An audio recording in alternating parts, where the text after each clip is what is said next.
Right, in studio now, Senators Kipchumba Murkomen, Elgeyo Marakwet, and Homa Bay Senator Moses Kajwang join us as we analyze the NASA Manifesto, also compared to that of Jubilee that was launched yesterday. Keep talking to us. The hashtag is a big question on Twitter. You can also text us on 22422. Thank you so much, gentlemen, for making time for us tonight. I'll obviously start by asking you what you thought of the NASA Manifesto that was launched, I think, almost now an hour ago. And I'll start with you, Murkomen. The only question I want to ask tonight is when will NASA launch their manifesto? Because what we have seen is not a manifesto launch. It's underwhelming. It was a document which even mid-level management cannot use it. It is actually discussing matters that are clerical in nature and full of inconsistencies with the Constitution. There are a lot of things that we have already completed. For example, they are discussing about transition to county government. The Transition to County Government Act is already obsolete. We have finished transition, in fact, to the extent that there is no even transition authority. We have wound up transition authority. We are now working with other institutions because it's done. So this is one of those documents that I mean, Hussein. Are you saying there's nothing in that document? Absolutely. Let me ask you, Hussein, where is the unga? Where is unga? Where is ugali? Okay. I mean, really, we'll come there. Let's actually start with that. Yeah. What is the problem you have with UNGA? Because the Honorable Kajwang, you've been on Jubilee's case with the problem of UNGA in this country over the last few months. Why are you talking about UNGA? Because, you know, this is a manifesto that talks about generalities. There is no specific place we are talking about UNGA. The only solution they are giving for UNGA is to say we will have maize collection centers. To collect whose maize? I mean, Jubilee yesterday, we launched a manifesto that is specific on how we are going to increase production. We're talking about Jubilee putting in place 57 dams, you know, across the country, whether it is Tuake, whether it's Radat, whether it's Gulalu, Galana, whether it is, you know, all these other dams that we are doing across the country that is costing over $500 million to ensure that we have food security. These people are telling us what? That, oh, to increase food security, we will have maize collection centers. To collect whose maize? Are they going to import maize? So the point I'm trying to say is that whereas Jubilee has specific provisions on how to improve agriculture, for example, we reduced the prices of fertilizer up to 1,800. From next year, we have said we'll move it to 1,200. We have a plan 1,500. 1,200. We have a specific provision on how we are going to deal with maize production. We have talked about how we are going to increase from food security itself, from strategic reserve to actually reserve for whole kind of, from grains to all kind of food. Okay. But you look at NASA, what is there? Generalities. The only thing missing in NASA manifesto, by the way, it only stopped of starting to announce Nani Nambira, Dwale Nambira, Murkomen Nambira, so and so Nambira, because if you look at all their provisions, generalities, show me anything specific. Okay. Hussein, I would say that first of all, the nation is in a good place today because the two main political formations have presented the agenda to the Kenyan public. I would like Murkomen to talk more about the Jubilee Manifesto because he would be much more familiar with it than I am, and he should let me talk about the NASA Manifesto because he has not even read it. It was launched 30 minutes ago. He has not read it. What he's relying on are rumors on Twitter. And let me tell him something about UNGA. We have made very specific recommendations in our manifesto. Number one, we have said that we are going to establish the Food Security Council that will go a long way in ensuring that food security, which is a constitutional right, and you know, even in the Senate that has just adjourned Sine Die, we passed the Food Security Bill. Unfortunately, it has not been enacted into law. That was one of the recommendations out of that. We have made a commitment on it. Secondly, we have said that the strategic food reserve shall not remain a preserve of the national government, that we shall find ways through which issues of strategic food is not only run by the national government, but is run in partnership with the counties. We have said when it comes to financing for agriculture, AFC loans, Agricultural Finance Corporation loans, will be at single digit. We have made several recommendations on agriculture that would ensure that food is available to Kenyans. Hussein, I think to avoid, the gesturing of my colleague, let us put on a little bit more of seriousness, because this is not a political rally kind of event. There are things we say in political rallies, but there are things when you call us to discuss a manifesto, we need to focus on. We have made very specific recommendations, and I'll favor my friend here with a copy of our manifesto so that she can argue from an informed perspective. What we need to be saying and what we need to be doing as a nation is that when it comes to healthcare, how do we compare and contrast the two provisions? When it comes to infrastructure, we'll deal with all that. We avoid the gesturing and give the public an opportunity to focus on the issues that have been brought up. But we have addressed UNGA in our manifesto. You've heard what our friend has talked about. He has said that we are going to have a national conference to discuss. No, sorry. He has said let me correct you. He has said Food Security Council is not a conference. No. So I have clarified that. So you can argue from that perspective. Honorable will comment. Let me come to that. Don't manufacture on facts. He has talked about National Security Council, which is another forum. It is not a forum. It is not a forum. It's a forum for discussing food security. We are talking about. It is an advisory council. Listen, we are talking about an advisory council, which is another forum for discussing how to achieve food security. There is absolutely no provision on the side of supply, of production. You know the reason why court cannot talk about food security, cannot talk about irrigation, which is the only way we are going to increase the amount of food we are going to grow, is because they are opposed to establishment of dams. Their party leader has been opposing all the dams across the country. Listen, they are telling us what in their report. They are saying they are going to have national pipeline across the country to pipe water from, I don't know, from a lake, to across the country, because they are refusing to the establishment of dams. They are refusing establishment of irrigation. So absolutely, this guy is only discussing a council or a forum for discussing food insecurity. Okay. But another forum. Read, Hussein, read for me one specific provision from court that address supply problems. Read for me. Well, I have read, and I want to tell. No, can I give read for I don't need to read for you. No, because I have read the court manifesto. I have read court manifesto for the last 1 hour. There is no single. There is no single sentence on irrigation. Read page 21 of the court manifesto. Not just read for us. It's for your own reference. When you get out of this set, go and read page 21. I have read. We have talked about maize, and there are 8 points maize, on maize. Collection points. Livestock, meat and fish production. How do you know what's there and you haven't read it? I have read page 21 of the court manifesto. Read one sentence. And you can help Kenyans. No, instead of telling me a lot of stories, by telling us. Read for us one line. I'll read a few. Murkomen should tell us specifically what has Jubilee promised. I have said. I have not heard it. I have not understood I it. want to I can tell you that God has a full page promise on agriculture. Okay, gentlemen. Addressing supply and demand. Murkomen, you've talked about irrigation. Yes. Irrigation was also talked about 5 years ago. Absolutely. So how does that immediately sort out the problem of maize we have been discussing? Thank you. We waited for 4.5 years. Thank you very much. Thank you very much. You know, saying that we finished the Gulalo project. You know, from next month we will be getting 30,000 bucks every month, and we made sure that it is phased out, so that when you harvest these crops, you harvest another one next month. So the question of irrigation, we promised Kenyans 4 years ago that we will have our land 1,000 acres. 1 million acres. 1 million acres that will be under irrigation. We have moved it to 500,000. Within this project of Galana and the other projects that I read for you, 57 dams. Whether you talk about Tuake, whether you talk about Mzima in Coast, whether you talk about, we have so you're talking about specifics. And long-term projects, isn't it? Yes, absolutely. Okay. So by January next year, and you had the president talking yesterday, by January next year, we'll have moved to 900,000 acres. By mid next year, we'll be 1.5 million. So how is this not a long-term solution by the National Super Alliance, for example, collaborating with county governments to construct food storage silos, which has been a problem? You store with just a moment. Let me finish what it says in the manifesto. And fresh produce banks and abattoirs at every ward to ensure food security. Yeah. Plus others have talked about, like capping FC loan interest rates by a single digit to ensure that loans are available and affordable to farmers. Isn't that also a long-term solution to this problem? Hussein, you store what you have produced. Show me any single provision from code that talks about production.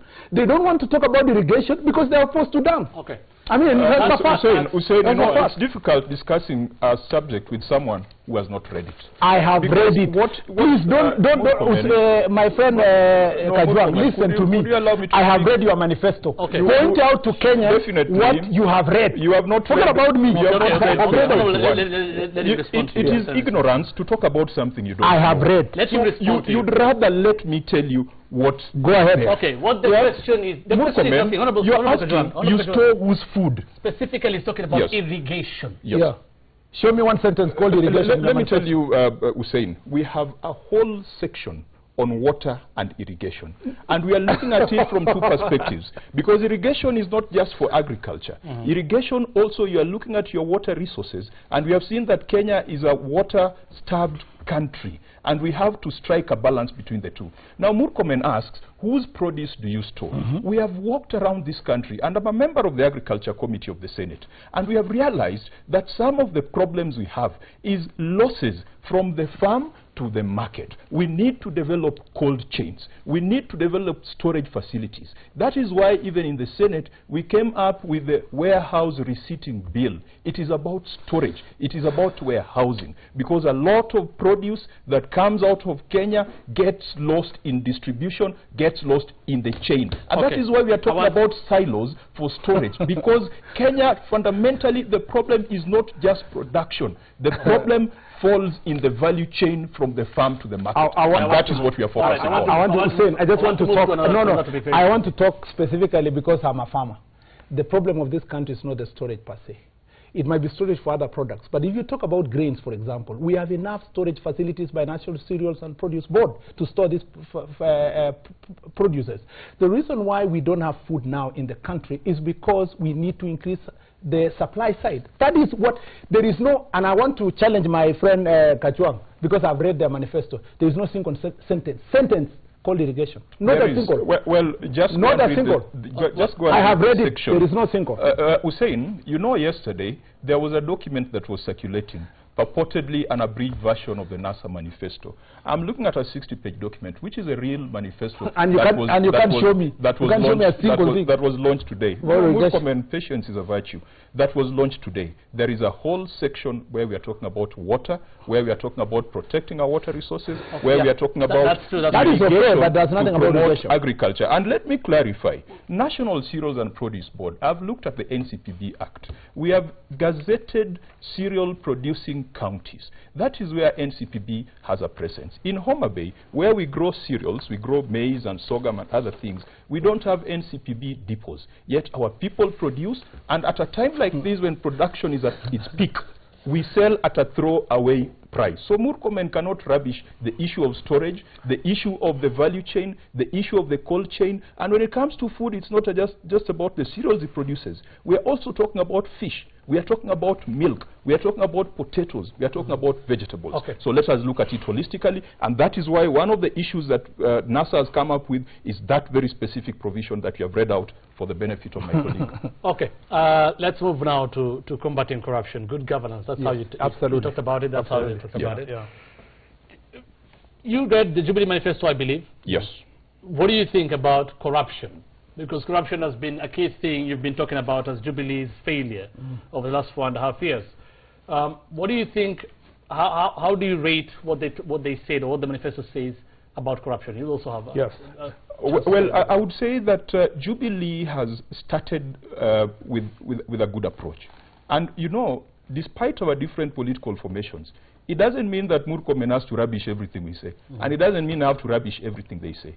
Jubilee is talking about streamlining government. It's talking about reducing red tape.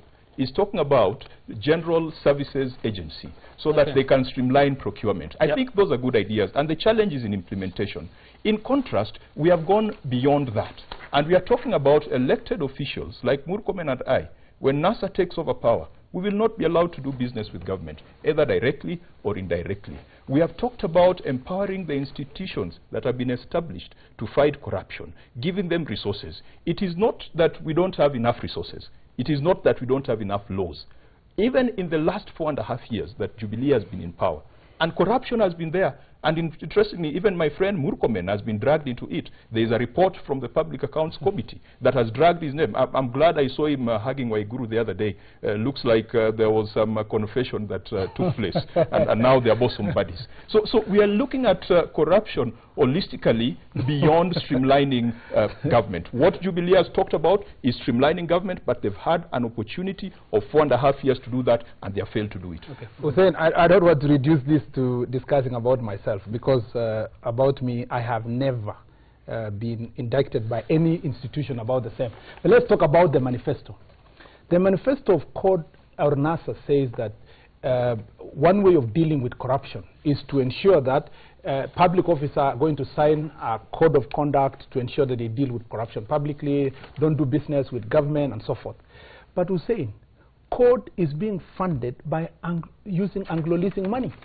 The persons who are in control of Code's campaign are the most indicted corrupt individuals. And so, say, let me ask you, if they are good, I mean, it is in public domain. You saw their principal the other day using even a chopper that is for a person that we all know. So the question I'm asking you, where will they get the moral authority to say no to the corrupt individuals who are funding their campaign, who will want to recoup their money when they come to office?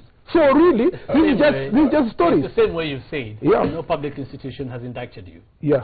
The same way they would argue when you talk about the people behind it, no public institution. No problem, but because, no, I was just saying. So we'd rather not problem with that. I asked you specifically what you think of NASA's it is the usual NASA manifesto on I have told you, you can write a beautiful document. You can see specifically, they are saying nothing. They're just talking about generalities, as I said. That is the capture of their own manifesto.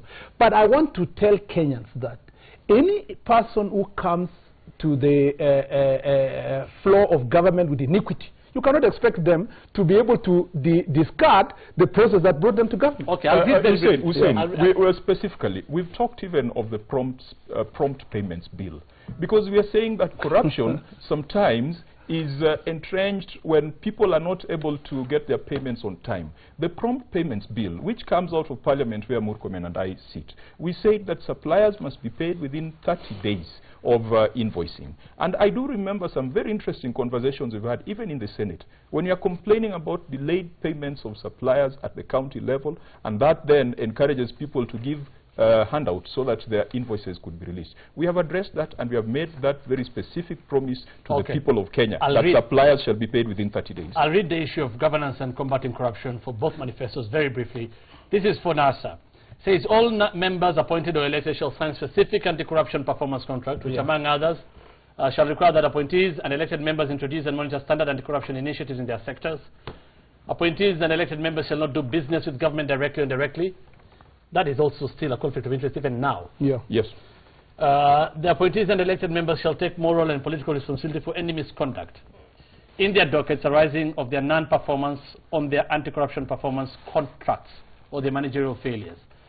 And it also goes on to say, declare corruption a threat to national security, establish special department in the National Intelligence Service dedicated to corruption surveillance, among others.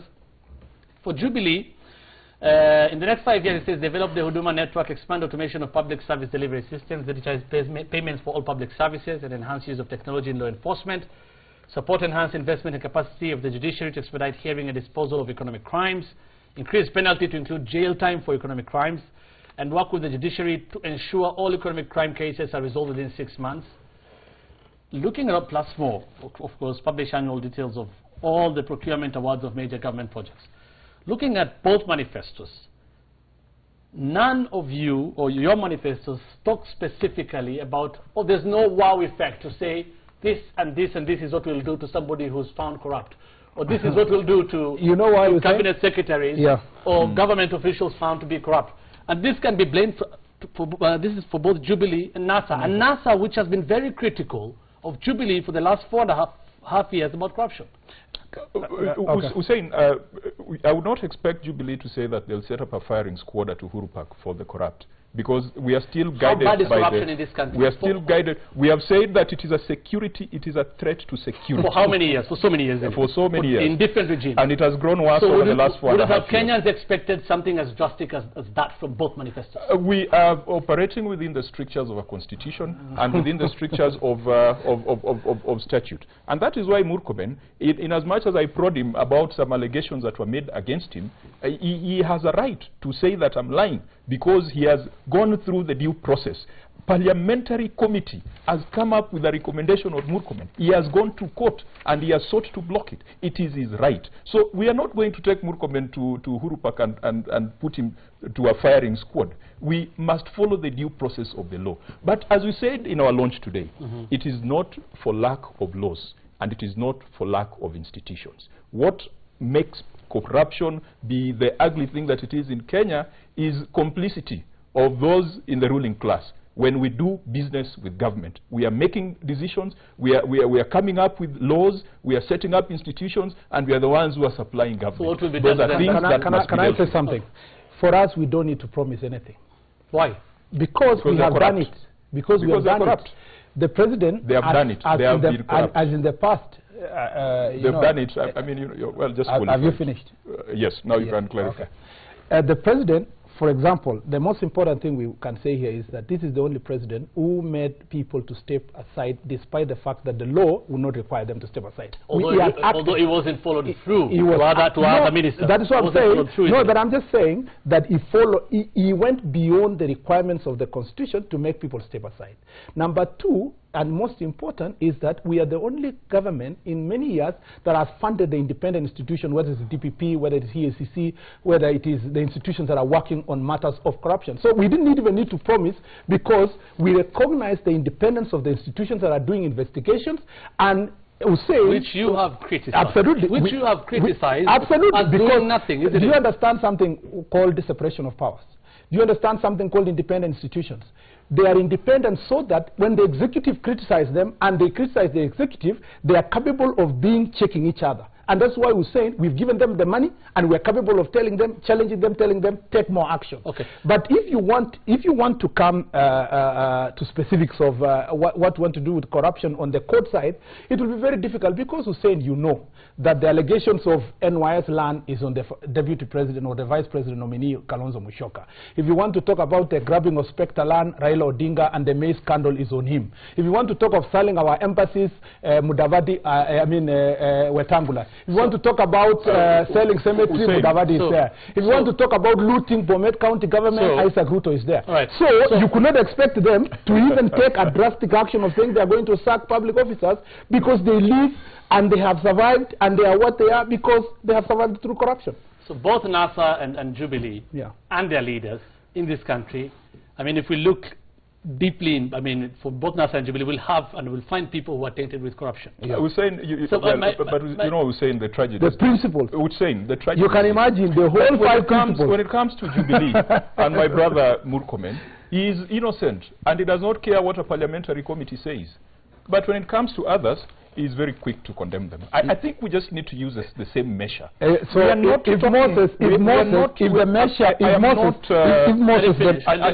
in any way saying that there is a political formation that is clean. We have people within NASA who I personally have got problems with. We have governors that we have held before the Senate committee, same as governors from Jubilee. I think this issue of saying that there are bad people in NASA, so we can remain bad in Jubilee. That is the lowest standard with which you can run a country. Moses was happy to discuss me. But when now it has gone to Baba because he worships Baba, he doesn't want us to say what it is. At the very minimum, you both agree that both manifestos would have done more. You agree that Jubilee manifestos would have done more on corruption? Yes, they have said the things they have had an opportunity to do in the last 4.5 years. Absolutely. And they've done nothing about it. You also think the same of NASA? No, for me, I don't think the writings of NASA have missed what to say about corruption. I have told you they don't have the moral authority to talk about corruption. To the contrary, the President of the Republic of Kenya has acted on matters of corruption decisively. Okay, but Murkomen, that you've brought it up again. Yeah. So cabinet secretaries were told to step aside. Yeah. Later on, we had scandals in other ministries. Cabinet secretaries of the PS were not told to step aside. Like which one? Like health. There's an investigation going on. Absolutely. That the same investigations are what made the other cabinet secretaries to step aside. So it wasn't followed through. And number two, you have publicly criticized these institutions. These institutions are made through laws. Yes. And manifestos generate that, isn't it? Yes. So what is the problem in trying, if you've had so much problems with institutions, not to have specific specific ways in the manifesto on how to deal with them, even for NASA, because you've been very loud about corruption. Yeah. We haven't seen that as I told you, Hussein, the institutions are independent. The element of the constitution of checks and balances exists so that we can criticize them. And when we criticize them, which has been continuous, is to help them to be able to improve in what they do. So for us, as I told you, we didn't even need to write it in the manifesto because we are doing it. Okay. But I would like to challenge Jubilee that if we've said that elected and appointed officials in government shall not do business with government, what is their view on that? Because I would like to see then how the insurance companies are going to survive. Because we know that some of these big schemes, for example, the police medical scheme, or the underwriting of the leased vehicles for the police and for the armed forces. These are things that go to politically correct businesses owned by people in the ruling class. It is not a secret that today every other insurance contract goes to a certain company that is owned by certain people who are in government. Can I challenge them also to tell us what they think about that? Do they think it is fair for them to continue running the country and also be service providers to the same country? Can I challenge, just specific to that, I want to challenge NASA to do this. Answer his question. No, that's the answer. The answer I'm giving them is this. Instead of writing these stories about public officers doing business with government, let them tomorrow, not another day, let Raila Odinga tomorrow denounce the business he's doing with government. Tomorrow. So that it becomes the basis of saying, from tomorrow, my companies are no longer going to do business with government. So that then it becomes a basis of a manifesto. It doesn't have to wait to be enough. No, it's not about saying. Let's move on to another topic now. It's about pulling out. Devolution. Yeah. Now, this is what you provide for in devolution as NASA. Increase the percentage of national revenue allocated to the counties up to 45% to ensure that funds follow and match functions and absorption. We didn't see that from Jubilee.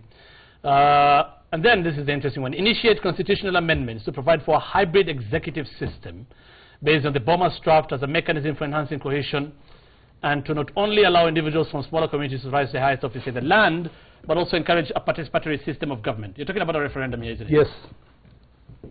Yes.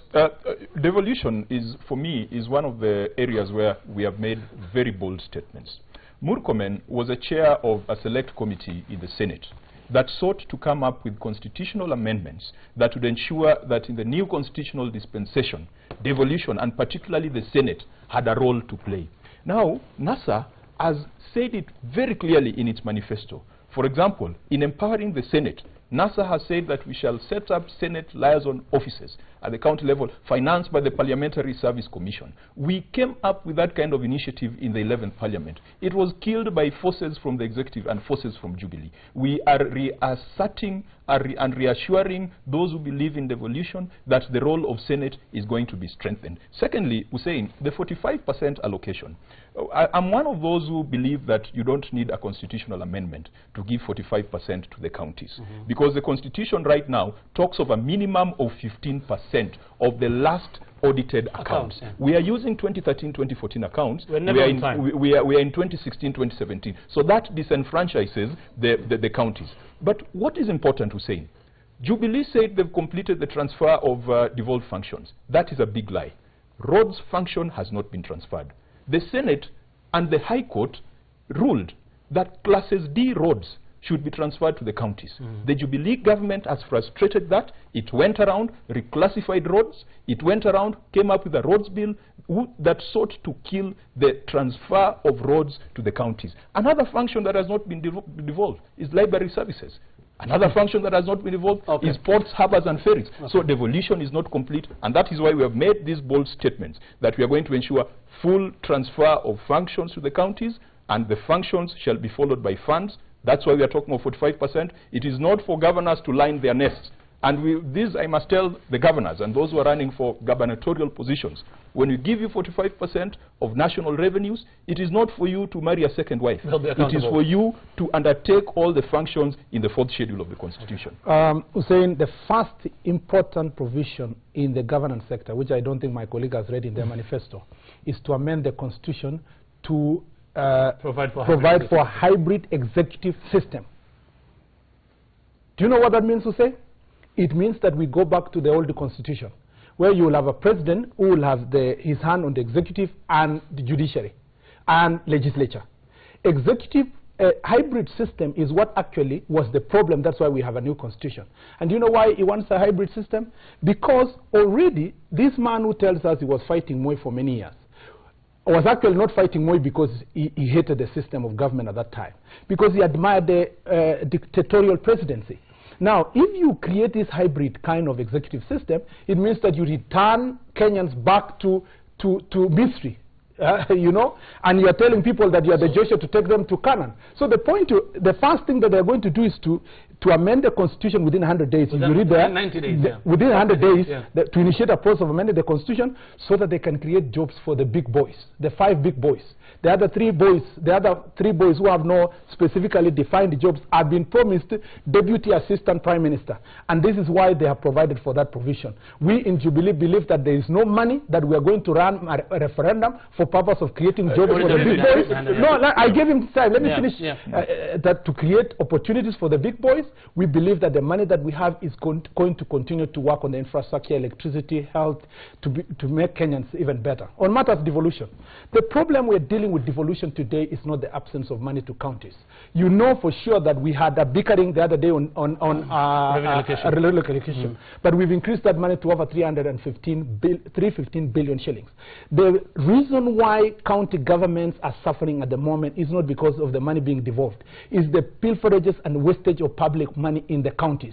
And Raila Odinga, and I can dare say it here, has been on the forefront in stopping MCAs to take over responsibility of oversight, stopping senators to take over responsibility of oversight on counties that actually we would have seen development in Nairobi, Mombasa, Kisumu, because he has been the beneficiary of the campaign money that he gets from our county governments. And so I am saying here, for the benefit of Kenyans, the money is not the problem being devolved. It is the oversight responsibilities. It's about being able to hold the county governments accountable. Number 3, they are telling us that they are going to devolve 45% of the money to the counties. And they say what? They are going to get out education infrastructure at the county, at the primary and secondary level, and take it to county governments. What does that mean? It means that they are actually not devolving the 45% as it is at the moment. They are actually giving out the responsibility to counties and give them the money that could have run those responsibilities. So there are extra money that are going to go to the counties. That is allowed in the Constitution, and we've got an Intergovernmental Relations Act that allows either level of government to transfer functions and funds. But let me address the first issue that Murkomen has raised about this issue of a hybrid system of government. The committee system in Parliament has failed. Previously, you had ministers and members of the executive coming to Parliament and answering questions, issues that parliamentarians have brought, issues that have been forwarded to them by their constituents. Murkomen has been a chair of a committee, and I've listened to him very articulately on the floor of the Senate. The committee system has failed because a committee chair who is an elected member has to go and line up at a cabinet secretary's office to get a response to a statement or to get a response to petitions or issues that the public have asked. So there we agree, those of us who are in Parliament, that the committee system has failed. We must find another system. Secondly, the perception that we had that cabinet secretaries would not be involved in politics has been defiled grossly by Jubilee. Yesterday, we saw cabinet secretaries in a political event. The launch of Manifesto is a political event. We have seen cabinet secretaries Hussein. We have seen Eugene Wamalwa walking around with a golden walking stick and acting as the elder in Bukusuland and playing politics. The spirit of the constitution of separating the cabinet from politics has failed. It is time we had a conversation to ensure that we don't have this tyranny. Hussein, the problem of this country is this. If the two big communities, made an alliance with the third biggest community. Those three communities will rule this country forever. How do you solve that?